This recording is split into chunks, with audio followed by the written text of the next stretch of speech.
ಮಾವಿನಕಾಯಿ ಸೀಸನಲ್ಲಿ ರುಚಿಯಾದ ಸೂಪರಾದ ಮಾವಿನಕಾಯಿ ತಿಳಿಸಾರು ಮಾಡ್ಕೊಳ್ಳಿ.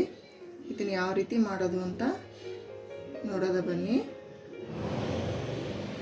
ತುಂಬ ಸೂಪರಾಗಿರುತ್ತೆ. ಅನ್ನಕ್ಕೆ ಒಳ್ಳೆ ಕಾಂಬಿನೇಷನು. ಹುಷಾರಿಲ್ಲ, ಬಾಯಿ ಕೆಟ್ಟೋಗಿದೆ, ನಮ್ಗೆ ಊಟ ಬೇಡ ಅನ್ನೋರಿಗೆಲ್ಲ ಒಂದು ಸ್ವಲ್ಪ ಹಾಕ್ಕೊಂಡು ಅನ್ನ ತಿಂದುಬಿಟ್ರೆ ಸೂಪರಾಗಿ ಮಲಗಿರೋರೇ ಎದ್ದು ಕೂತ್ಕೊಂಡ್ಬಿಡ್ತಾರೆ, ಅಷ್ಟು ಟೇಸ್ಟಿಯಾಗಿರುತ್ತೆ.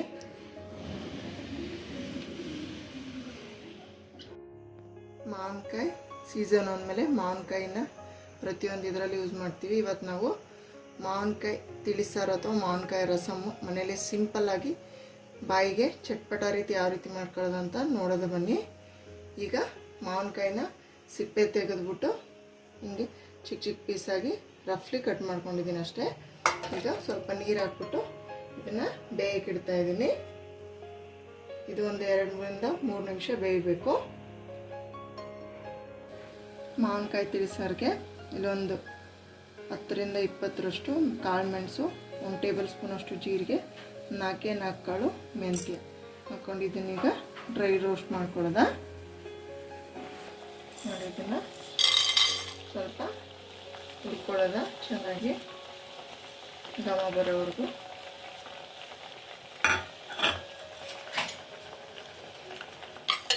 ಜೀರಿಗೆ, ಮೆಣಸು ಮತ್ತು 2 ಕಾಳು ಮೆಂತ್ಯ ಹಾಕಿದ್ದೀನಿ. ಮೆಂತ್ಯ ಜಾಸ್ತಿ ಹಾಕ್ಬಿಡಿ, ಆಮೇಲೆ ಕಹಿ ಬಂದ್ಬಿಡುತ್ತೆ. ಒಂದು ಸ್ವಲ್ಪ ರೋಸ್ಟ್ ಮಾಡಿಕೊಂಡು ಇದನ್ನು ನೈಸ್ ಪೌಡ್ರ್ ಮಾಡ್ಕೋಬೇಕು. ಈಗ ನೋಡಿ, ಹುರಿದಿರೋದನ್ನ ನೀಟಾಗಿ ಪೌಡ್ರ್ ಮಾಡ್ಕೊಳ್ಳೋದು.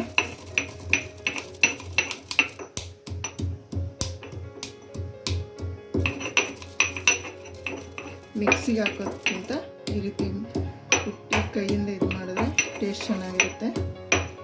ತಿಳಿಸಾರು ಬೇಸಿಗೆ ಟೈಮಲ್ಲಿ ಅನ್ನ ಸಾಂಬಾರು ಅದೆಲ್ಲ ತಿನ್ನೋಕ್ಕಾಗಲ್ಲ ಅಂದರೆ ಈ ರೀತಿ ಮಾವಿನಕಾಯಿ ತಿಳಿಸಾರು ಚಟ್ಪಟ ಅಂತ ಬಾಯಿಗೆ ತುಂಬಾ ರುಚಿಯಾಗಿರುತ್ತೆ.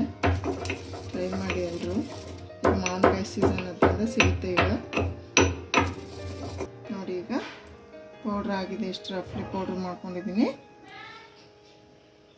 ಈಗ ನೋಡಿ, ಮಾವಿನಕಾಯಿ ಬೆಂದಿದೆ. ಇದನ್ನು ಆಫ್ ಮಾಡ್ಕೊಳ್ಳೋದ. ಇದು ತಣ್ಣಗಾಗಬೇಕು. ಈಗ ನೋಡಿ, ಇದು ತಣ್ಣಗಾಗಿದೆ. ಮಿಕ್ಸಿಗೆ ಹಾಕ್ಕೊಂಡು ನೈಸಾಗಿ ಪೇಸ್ಟ್ ಮಾಡ್ಕೊಳ್ಳೋದ. ನೋಡಿ, ಈಗ ನುಣ್ಣಗೆ ಮಾವಿನಕಾಯಿ ಬೇಯಿಸಿರೋದನ್ನ ಆಡಿಸ್ಕೊಂಡಿದ್ದೀನಿ. ಈಗೊಂದು ಪಾತ್ರೆ ಇಟ್ಕೊಂಡು ಅದಕ್ಕೆ 2 ಟೇಬಲ್ ಸ್ಪೂನ್ ಅಷ್ಟು ಎಣ್ಣೆ ಹಾಕಿದ್ರೆ ಸಾಕು. ತಿಳಿಸಾರುಗಳಿಗೆ ಎಣ್ಣೆ ಜಾಸ್ತಿ ಬೇಕಾಗಲ್ಲ.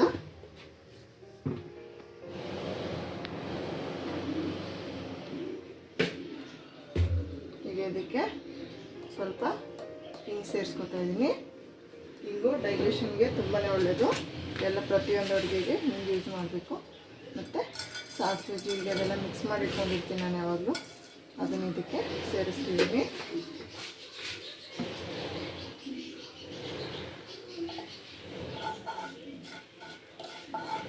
ಸ್ವಲ್ಪ ಸಾಸಿವೆ ಚಟ್ಪಟ ಅಂತ ಸಿಡಿಬೇಕು.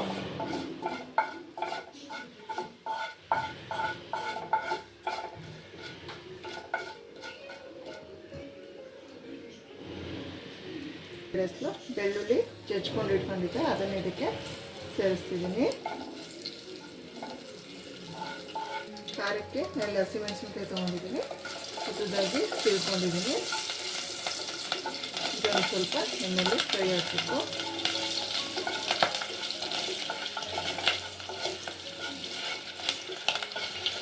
ಸ್ವಲ್ಪ ಕರಿಬೇವು ಸೊಪ್ಪು ಸೇರಿಸ್ಕೊತಾ ಇದ್ದೀನಿ.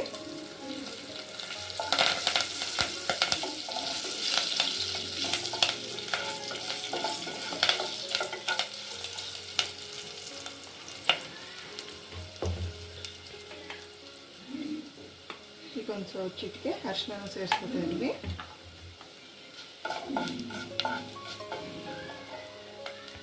ಮಾವಿನಕಾಯಿ ರುಬ್ಕೊಂಡು ತಿಂತೀವಿ, ಅದನ್ನ ಇದಕ್ಕೆ ಸೇರಿಸ್ಕೊತಾ ಇದ್ದೀನಿ.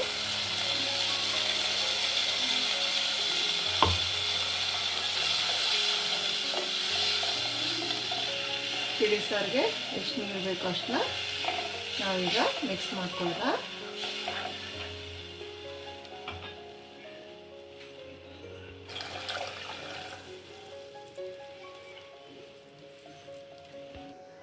ನೋಡಿ ರುಚಿಗೆ ತಕ್ಕಷ್ಟು ಉಪ್ಪು ಸೇರಿಸ್ಕೊತಾ ಇದ್ದೀನಿ.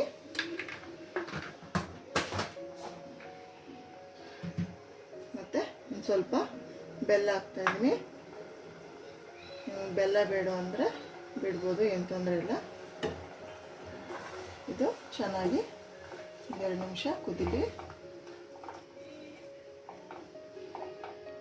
ನಾನು ಪೌಡ್ರ್ ಮಾಡ್ಕೊಂಡಿದ್ನಲ್ಲ, ಮೆಣಸು, ಜೀರಿಗೆ, ಮೆಂತ್ಯ, ಅದನ್ನು ಇದಕ್ಕೆ ಸೇರಿಸ್ತಾ ಇದ್ದೀನಿ. ಎಲ್ಲ ಹಾಕೈತಲ್ಲ. ಈಗ ಇದು 2 ರಿಂದ 3 ನಿಮಿಷ ಕುದಿಬೇಕು. ಲಿಡ್ ಕ್ಲೋಸ್ ಮಾಡೋದ ನೋಡಿ. ಈಗ ಕುದೀತಾ ಇದೆ. ಲಿಡ್ ಓಪನ್ ಮಾಡಿ ನೋಡೋದ ಬನ್ನಿ. ನೋಡಿ ಎಷ್ಟು ಚೆನ್ನಾಗಿ ಕುದೀತಿದೆ, ಘಮ ಘಮ ಘಮ ಅಂತ ಇದೆ. ಈಗ ಲಾಸ್ಟಲ್ಲಿ ಕೊತ್ತಂಬರಿ ಸೊಪ್ಪು ಉದುರಿಸ್ಬಿಟ್ರೆ ಬಾಯಿಗೆ ರುಚಿಕರವಾದ ಮಾವಿನಕಾಯಿ ತಿಳಿಸಾರು ಅನ್ನದ ಜೊತೆ ರೆಡಿ.